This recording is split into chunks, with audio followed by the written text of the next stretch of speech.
Hello, everyone. Thank you for joining us for the Spy Check podcast where super fans get together and talk about the latest episode of Survivor. Today, we're going to be talking about Survivor David versus Goliath, episode 2. The chicken has flown the coop. And with me, as always, is my co host, Mark. Mark, how are you doing today? I'm great. I'm so glad to be back. So sorry I had to miss last week. I had an emergency meeting that had to come up. But I enjoyed the premiere very, very much. And this week was very good as well. So I'm very excited to talk about this week's episode. Well, that's good. That's good to hear. Good to have you back. Unfortunately, we are running flying solo tonight, but hopefully we can get a full panel back next week. Um, and maybe Kim might swing by just in just a little bit. It's so let's go ahead and just let's talk about episode 2. Let's get Uh, started. all right. Well, Patty's on the live chat already. How you doing, Patty? Hey, Patty. Oh, what happened to me? You are a little loud all of a sudden here. So Okay, all sorry. right, so we go back to the ending of last episode, and what did you think? We didn't get to ask you. What did you think of Pat's medevac? Um, it's unfortunate.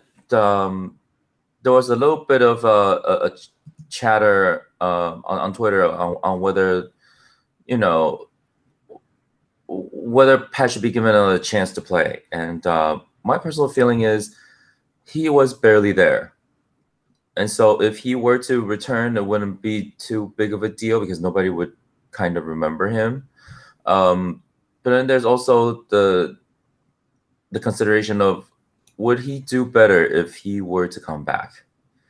But tonight we found out that the original target was going to be Nick. So um, I guess he might have gone through the first round. Well, yeah, I think the consensus, at least for the most part, it was going to be Nick, but I don't know. Some, I think he might have been in more in trouble than we thought he would have been at that first tribal council.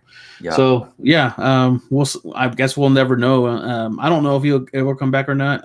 From what I hear, he's actually doing okay, so where he would be able to come back in case they decided to bring him back, but we'll see. We'll see what happens with Pat. So Yep. yeah. So we come back and just what is it? What season was it when they were just well, it was Millennium versus Gen X. We come back to the beginning of the season and it's just really bad weather. Jeff says it's a typhoon that passed by them, and not big enough, of course, to where they'd had to evacuate them, Yep. but it was enough to where people were pretty miserable. And I don't know, the rain and all is part of survival, I know, but it doesn't make for great television. Yeah. Yeah. But after the storm is where things got interesting, where Jeff was in production was just like, you know what, y'all were miserable. We're just gonna send you stuff just to just to make things okay again. Yeah, and I think they've learned from other seasons where, I mean, it's you can only do so much, and then seeing people suffer for so long, people don't don't like it so much. But yeah, I thought it was okay. I didn't have an issue with the whole fire making kit and tarp that was delivered to the tribes, because I mean they chose to be, and I mean, it looks like Survivor's going to be here for a while. They're going to be where every other season's going to be pretty bad weather, Yeah. so might as well help them. You know, get along during the day or Mhm. during the night. So yeah, we move on to the Goliath tribes, right? Goliath was also, as soon as the fire making I mean the fire making kit was provided, everyone starts to get spreading out. We see Dan and Kara talking about Mhm. the idol, and Dan's Yes. not worried about the idol being exposed. What were your thoughts on this? It's a little short-sighted. Oh, well, I had it in a sock in my shirt. Like what the hell are you doing? Everybody buries their idol. Like this is common knowledge. Like you know the show. You should have known better than to put it out there where people can reach for it. And oh God. Does Dan know the show though? I don't know. This is one of the seasons where I've come into with least amount of knowledge of the players. Yeah, me And too. maybe and surprisingly, I'm actually liking the season a lot. But I don't know if he actually is either a recruit or a fan of the show, because it just by the mistakes he's been making so far, and right away going for a showman's and then not hiding the idol, or leaving the idol where it can easily get searched for. It just doesn't make sense to me. Yeah. That was interesting to watch for sure.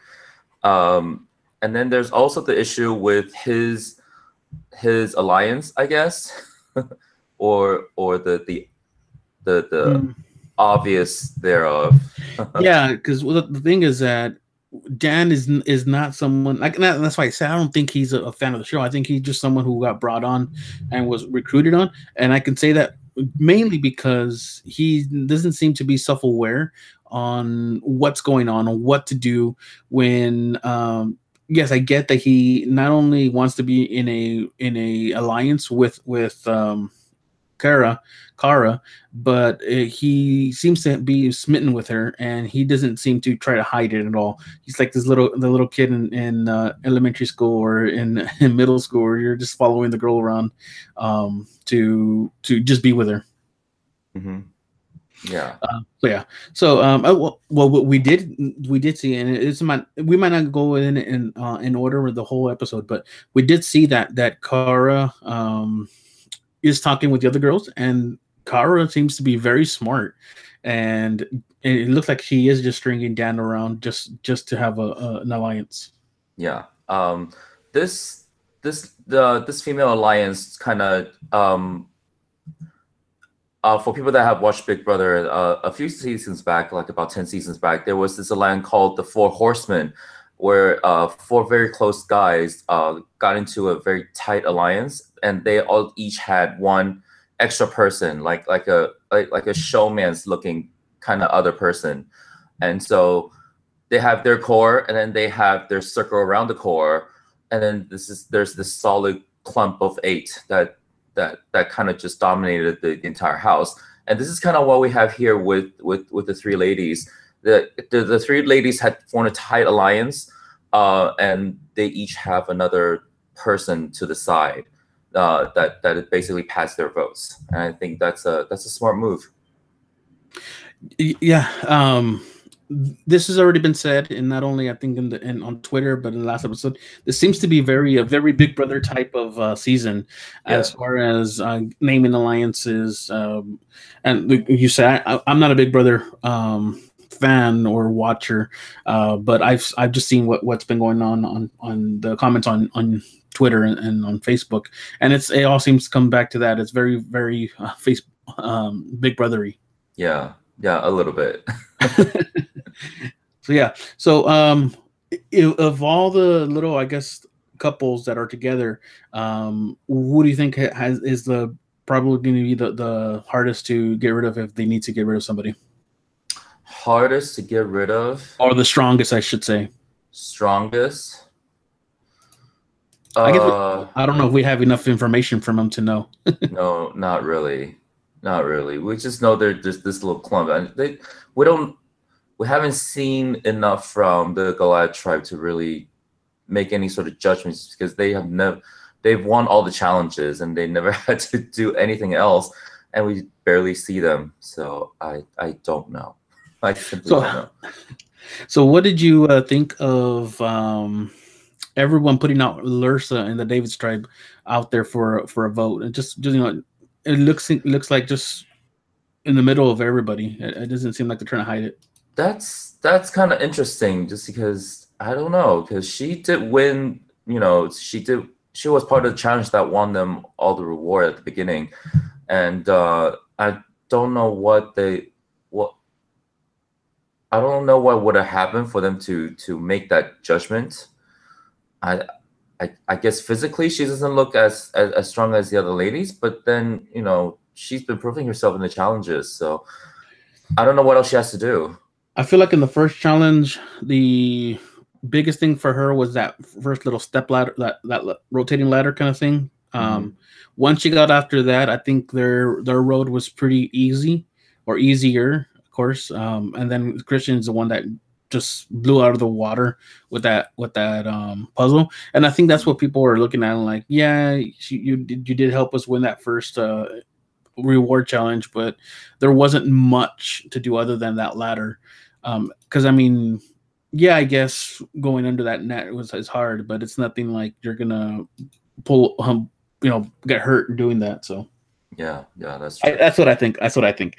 Um, so that's really what we see. Lursa really wants Carl out because he's the one that put her name out. When we see that even come back later on in the episode. Um, Patty just does say that she thinks that John and Natalia are the strongest of the, I guess, six. I will say six horsemen. Yeah, There's six of them. But going back to Goliath, we see Natalie. I don't know what's up with Natalie. I can't see anybody being so what's it have so unhinged. much no well have so much lack of self awareness.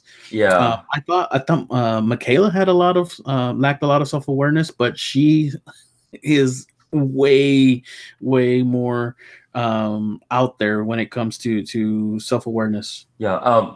Before we get to that, let's talk about Jeremy like feeling Dan's idol out in his shirt. Yeah, because Jeremy what goes right into Dan's jacket and is Yeah. able to find the idol, the exact thing that Kara had warned him about, and it's what happened. I mean, Mike and Jeremy seem to have bonded out there, so there's another two a pair out there on the Goliath tribe. Yeah, and then the Natalie thing is, I don't like she's great TV. She's giving us great moments of like just complete disaster, complete train wreck. Yeah, she doesn't know how strong she comes off to people, and that's a big problem.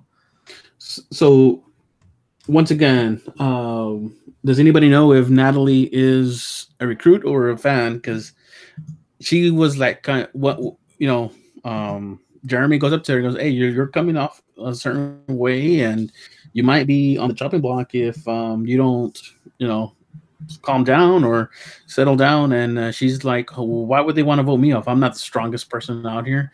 I mean, it happens a lot, right? The oldest person on the tribe is usually among the first few voted out, and almost all seasons Survivor.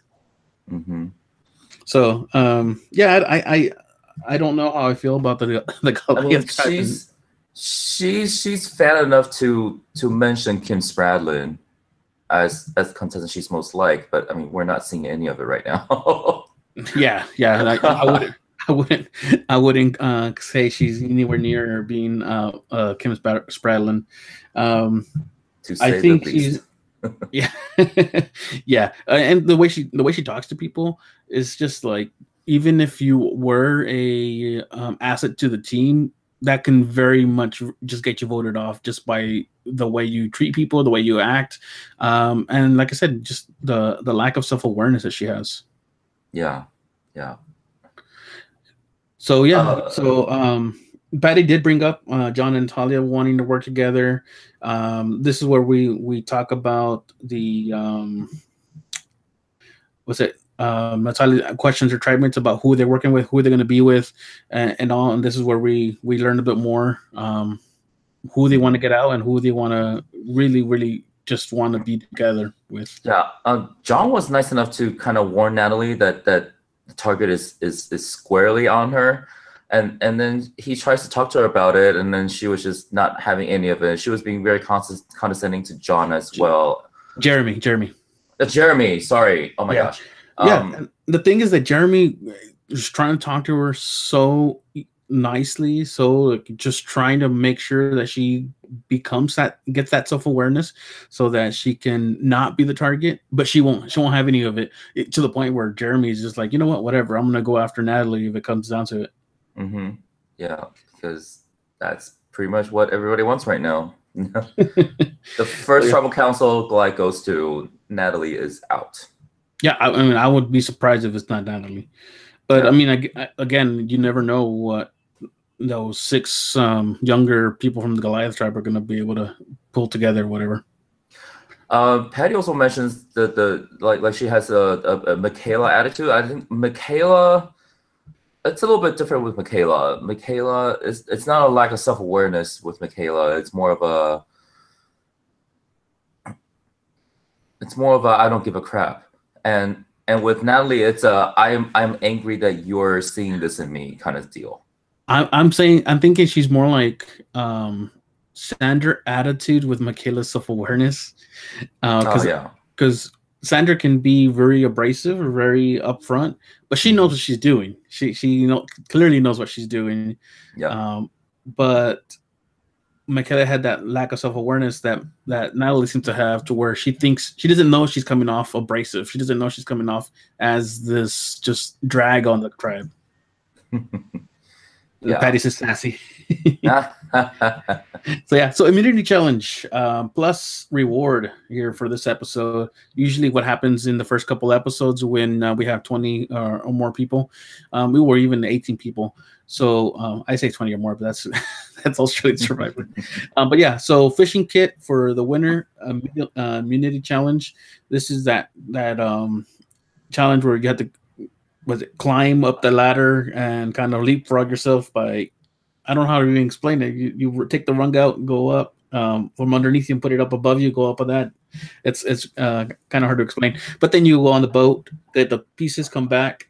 And I really like the way that they did this puzzle. Not only is it a modification of that whole keep the platform on the string or on a rope steady while you build on top of it, but it's also like 5 wide, and you have to build a puzzle on top of that. What do you think of the challenge? Oh, I loved it. I mean, there wasn't much to it, just because I don't think they were focusing on the challenges as much as more of the tribe dynamics. But it was interesting. Like the four platforms that they had to hold up, they really had to be like really in sync, because even if one part goes tilting the wrong way, like an entire section can just completely fall off. And yeah, I liked it. I really liked it. Yeah, I like the I would say simplicity of the challenge, because we've seen some of the other challenges that are just so complicated. But at the same time, I know it's not going to be an easy challenge if I were to be out there. I'd probably be struggling to go up that ladder, and I'd probably be struggling on that boat. So I'd probably be on that puzzle, and yeah, just having to rely on someone else to hold that puzzle up and hold that even, and then build on that on those platforms. That I would think I'd probably be kind of like Lursa.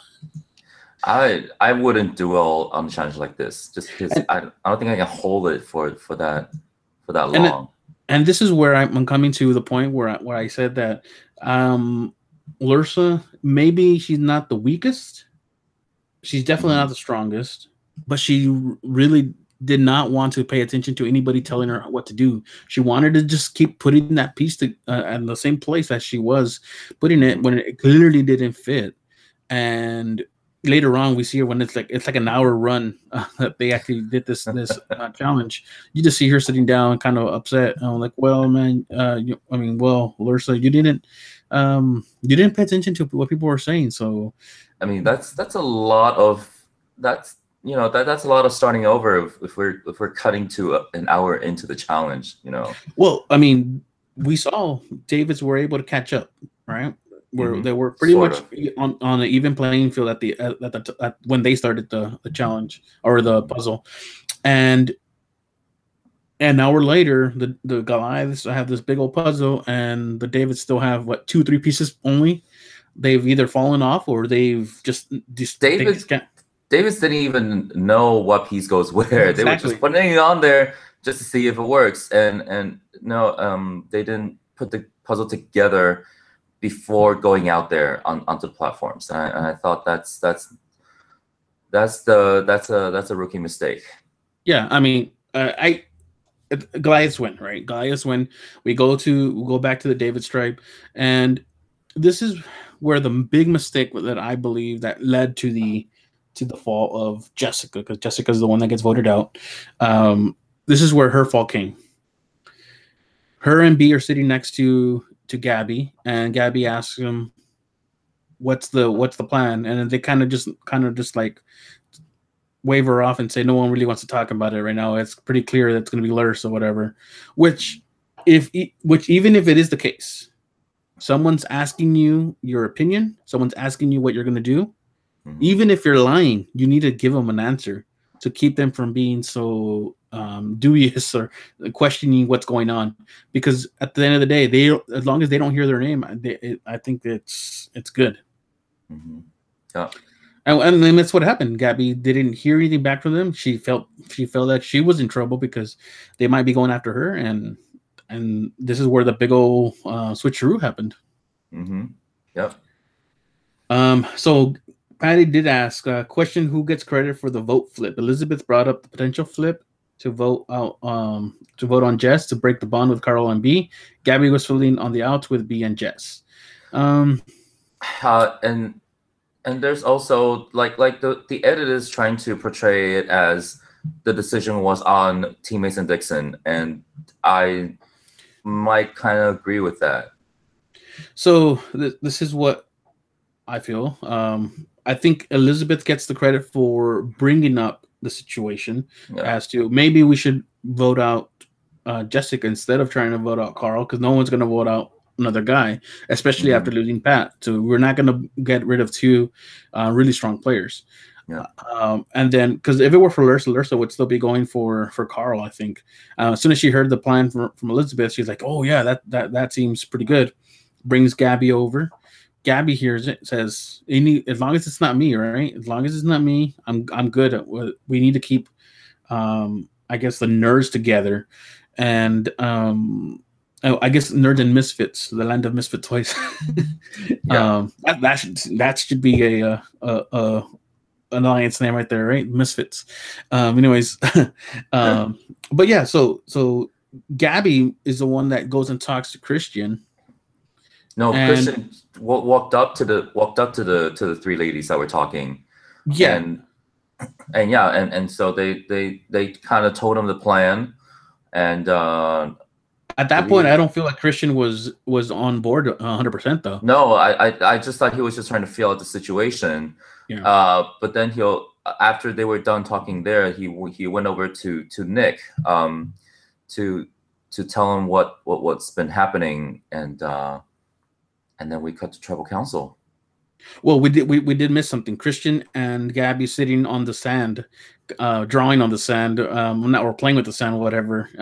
Which I kind of feel, even though they keep saying it's platonic, whatever, I kind of feel like a spark there, whether it happens or not. A little showman's like a little showmancy vibe going on there. Showman's without actually them wanting to be a showman's. I feel like I feel like if it happened to happen off the island rather than being. Do you feel like Gabby is trying to play Christian? No. I kind of feel like she is being sincere, and that she wants to play with him, especially since they're very, very smart. I don't doubt that either one of them would be willing to go ahead and cut each other's throat if they needed to at the very end.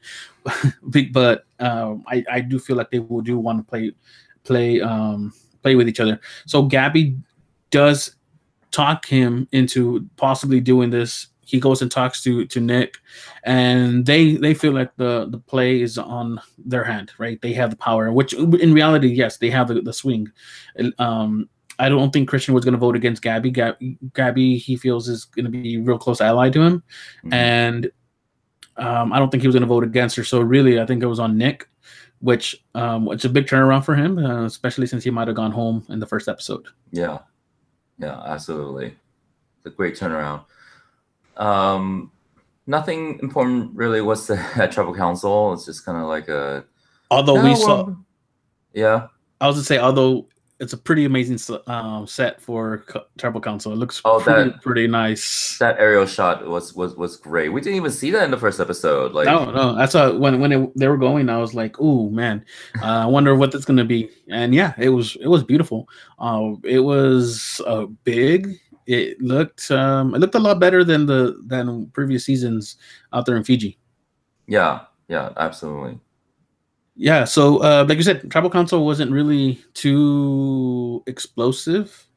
I don't think I learned much from that. Yeah, From that. Lyrsa did mention did just kind of blow wide open that everybody was coming at her.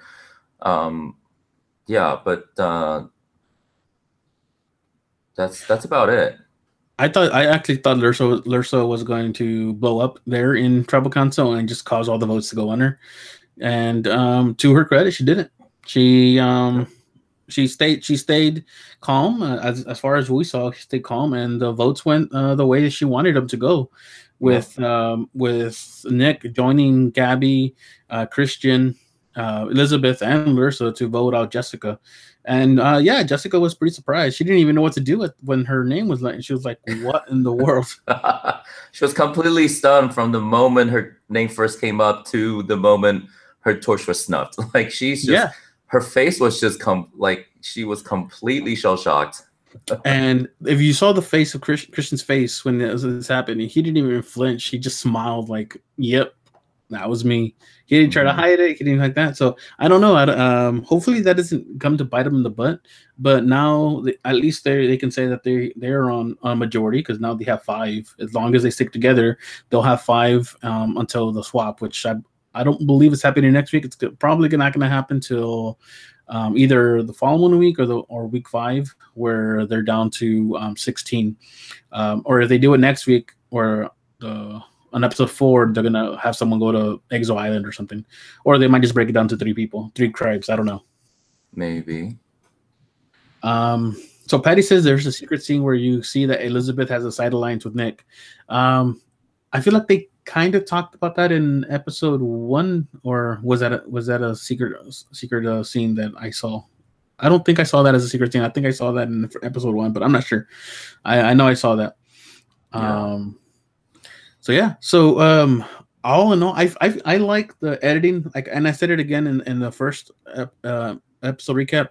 I really like the editing for this first 2 episodes. Oh, I also gotta mention that I really like the way that they revealed the idol from I think it was Dan's idol. Yeah. No, was it Nick's idol? When they went back. Yeah, it was the first idol, which was Dan. Yeah, I thought that was a very interesting way to show who got the idol. We did miss Davy's idol. Yes.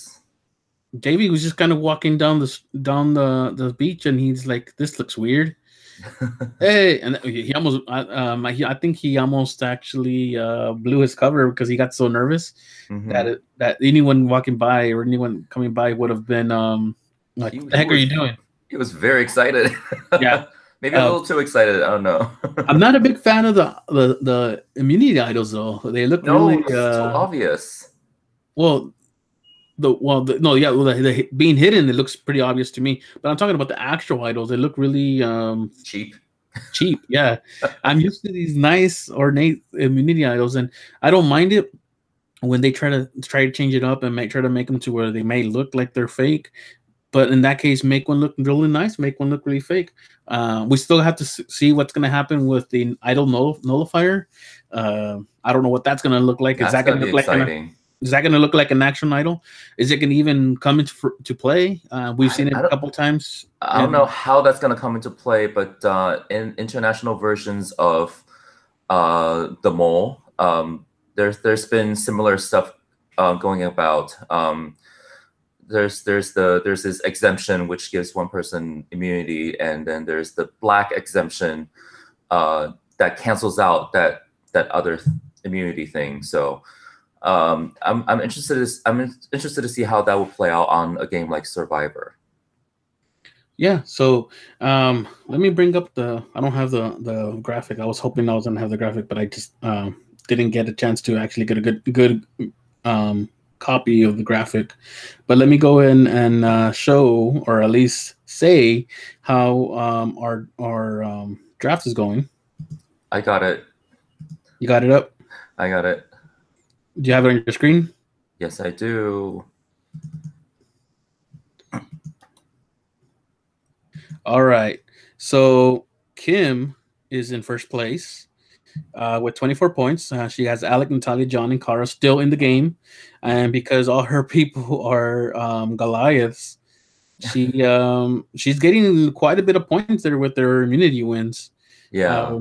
You're right behind her though with 3 points behind with and pretty much the same reason. You only have Carl that is in the Davids, and you're getting pretty good amount of points there with the Goliaths going to Tribal Council. I mean, David's going to Tribal Council. Yeah. You got 21 points, and then it's followed by me. I'm at last place finally. One and this is actually, I think, the longest I've gone without losing somebody to the start of a season. So I have well, I didn't even say who you have. You have Mike, Carl, Natalie, and Angelina, all still there. I have Jeremy, Gabby, B, and Christian, which I gotta say I'm still happy with what I have. Of those four, I gotta say maybe B might be the one that's the weakest from mine, but you never know, that might change later on. I have 17 points.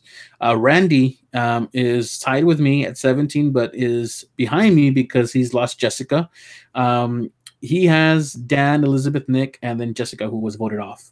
And then Doug comes in last place in 15th with 15 points with Pat, Lursa, Davey, and Allison. I think he has a good chance with Davey and Allison. I'm not sure how long Lursa's gonna stay in the game, but I mean, I guess she's not. I thought she was gonna be a lot weaker than I was. She's a lot better than I was giving her credit for to begin with, because I thought, like I said, I thought she was gonna blow her game up by simply what is it? By simply just going out there and Tribal Council and just blowing it for herself. Yeah. She was in a lot of danger until this Tribal Council came around, and she might last a little while. I'm a little more worried about my Natalie. So, like, I picked her because of her, like, the Siri Fields factor. But then when the game started, and I was just like, oh no, this is trouble. I like I said, I feel pretty comfortable with my picks. So hopefully I got Christian and Gabby together, which hopefully they both get far. So I'm pretty happy. Do you remember what happens next time on Survivor? There wasn't much important next time. I just seen Natalie going after Jeremy, which if it wasn't Natalie, I think I would feel scared because Jeremy's on my team. But with Natalie, I feel okay. Natalie's going after everybody, so yeah, I don't feel too scared. The world. Don't be too scared. Yeah, especially with Mike on Jeremy's side, I feel like I feel Jeremy might be okay. Mike is doing okay after his little gaffe in episode 1. So I'm feeling good about it, and he's starting to worm his way into little groups, and yeah. I'm excited to see how far Mike goes, because he was a great character back on The Amazing Race as well. So I'm gonna ask Patty real quick. Is that a prediction? Patty says that she wants the idol nullifier to be used on Dan's idol, which that would be very it might happen. Which might happen because everyone knows he has idol now. So, and she's also said she's last in Randy's draft. So, if I'm not last, she's last on the draft, so it's fine. That's one of the two. Although I gotta say, I still my first pick of last season, I still think it was a perfect final two. I won't say final three, final two with Wendell and Dominic, and Patty and I both picked Dominic right from the get go when the cast was revealed. But so I'm hoping this time that I chose Christian and Gabby, and I hope that they pull it off and go pretty far. So here's the question: we know who's gonna go if the Goliaths go to Tribal Council, but if the Davids were to go again, who do you think might go? Who would go? Let's see. I'm trying to think here. I don't think Lursa, Gabby, or Elizabeth go. Who's the other David female? Um, I'm still trying to remember the let's names try to here. get names right. um, Oh, B. Oh, crap. It's B. oh, there's B. Yeah. Yeah. Yeah. B's Oh, in yeah. Yeah. So yeah. Unfortunately, I think B might be in danger.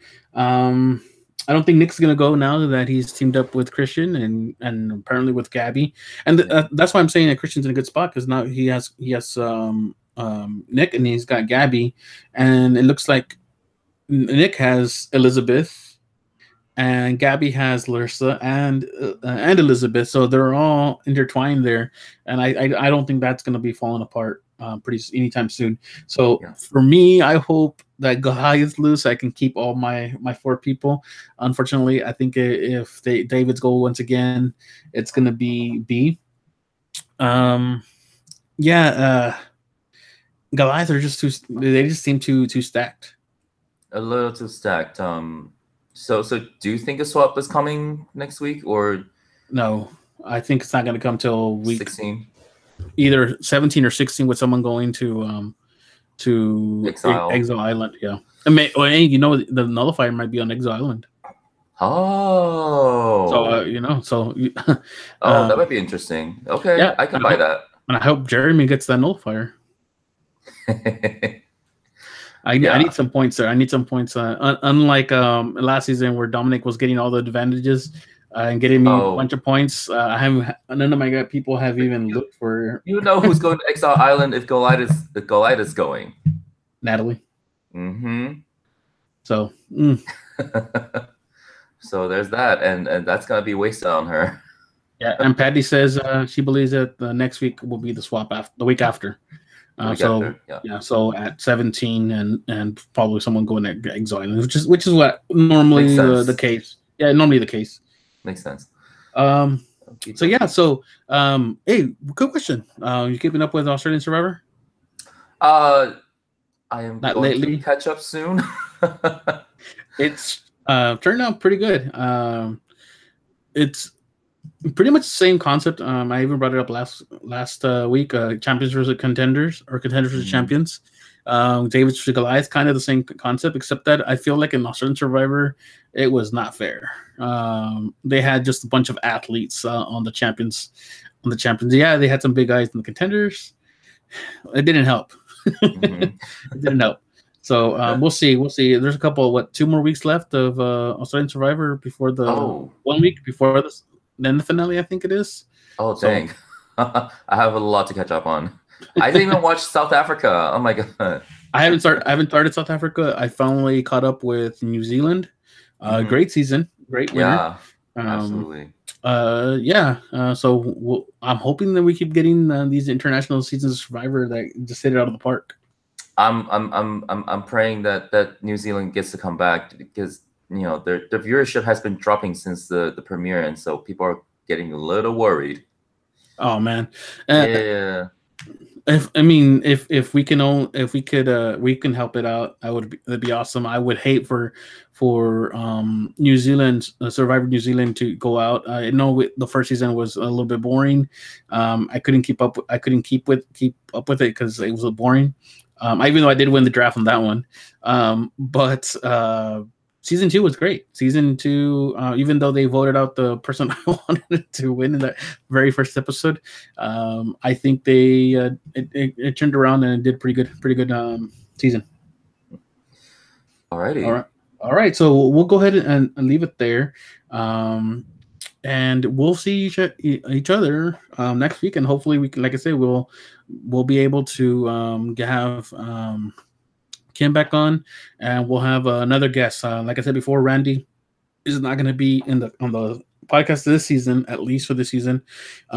So we're going to be having a couple of guests here in the next couple of weeks to go ahead and fill in that 4th spot. So if you guys want to just keep up with us, make sure to subscribe. Make sure to go ahead and follow us on Twitter. You can find me at Perspective, and you can find Marco Marco Polo, Marco right? Polo 310. Yeah, there you go. I was calling you by your Twitter handle. People call me Marcos, and whatever works. All right, guys. We'll see you guys next time. Thank you very much for joining us on the live chat, and we'll see you guys for episode 3. See ya.